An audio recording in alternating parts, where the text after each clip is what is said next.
রান্না বসাতে বসাতে চলে এসেছি। সঙ্গে সবজির খোসা ঢেলে দেবো এর মধ্যে ঢেলে দিলাম। আর সঙ্গে সময় খুব অল্প, আমাদের ঘরের প্রকৃতিদের সময় কিন্তু খুব অল্প থাকে, তার মধ্যে ঘরের কাজ, ছাদ বাগানের কাজ সমস্ত কিছু করতে হয়। তাই এটা করে দিয়ে আমি এসেছি যে টমেটো নিতে। দেখো টমেটোগুলো পেকে গেছে, কালকেও নিয়েছি। এই রান্না বসানোর সময় মনে হয় যে টমেটো লাগবে, তা টমেটো নিয়েছি। টমেটোগুলো বেশ পেকে যাচ্ছে, যে একটা তুললাম, মানে বেশি তুলে রাখি না, যখন যা দরকার হয় তাই নিই।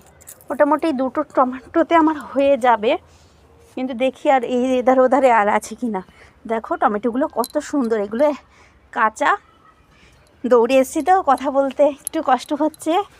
আর এই পাশে এটাও পেকে গেছে, এ সাইডেরটাও একটু এইদিকে দিয়ে দিই, কারণ এর আগে অনেক টমেটো পাশ থেকে পড়ে গেছে। পাশের বাড়ির মাসিমা বলছে যে তোমাদের টমেটো তো সব পড়ে যায় দিক দিয়ে, তাই ওই দিক দিয়ে ঝোলানো তো, তার জন্য গাছেও জল দিতে হবে। যে বৃষ্টি হয়েছিল বলে গাছগুলো বেশ সুন্দর।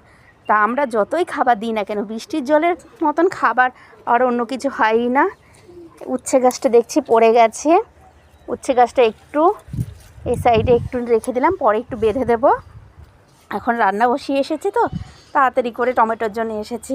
আবার দেখো বেগুনগুলো কত সুন্দর হয়েছে, যে একটু বৃষ্টির জল পড়েছে, আরও গাছের মানে যেন খুব ভালো হয়েছে। লাল শাক গাছগুলো বেশ সুন্দর হচ্ছে, আর বেগুন গাছগুলো বেশ, এই যে এটাও বেঁচে গেছে। আর এটাই তো একটুখানি সাপোর্ট দিয়েছি, বাহ খুব সুন্দর হয়েছে।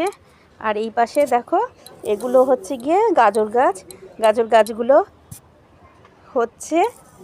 তা বেশি ঘন হলে আমি একটু তুলে বসিয়ে দেবো, আর একটু বড় হোক। শাক গাছগুলো কত সুন্দর বড় হয়েছে। আর এ পাশে দেখো গরম পড়তে না পড়তে গাছের গ্রোথ কি, কলমি শাক, এই যে ছেঁচির শাক, বাগানে কিন্তু আমার বাগানে ছেঁচির শাকও আছে। আমার কিন্তু আগাগোড়াই কোনো শাকের জন্য কিন্তু কোথাও যেতে হয় না, মানুষে বাজার থেকে কিনে নিয়ে এসে এটা নিয়ে, আমার যেটুকুনি সে ছাদ বাগানে গাছ হয় তার থেকে শাক আমি কিন্তু পেয়ে যাই। আর এই যে মূলের জন্য, বীজের জন্য এই যে রাখা হয়েছে, যে এই পাশের বীজগুলো এই যে এখানটা বেশ মোটা হয়েছে, এগুলো যদি আমি রাখতে পারি তাহলে কিন্তু ভালোই হবে। যে এই বীজ দিয়েই কিন্তু আমি বসাতে পারবো, ওখানে ওটার বীজ আছে।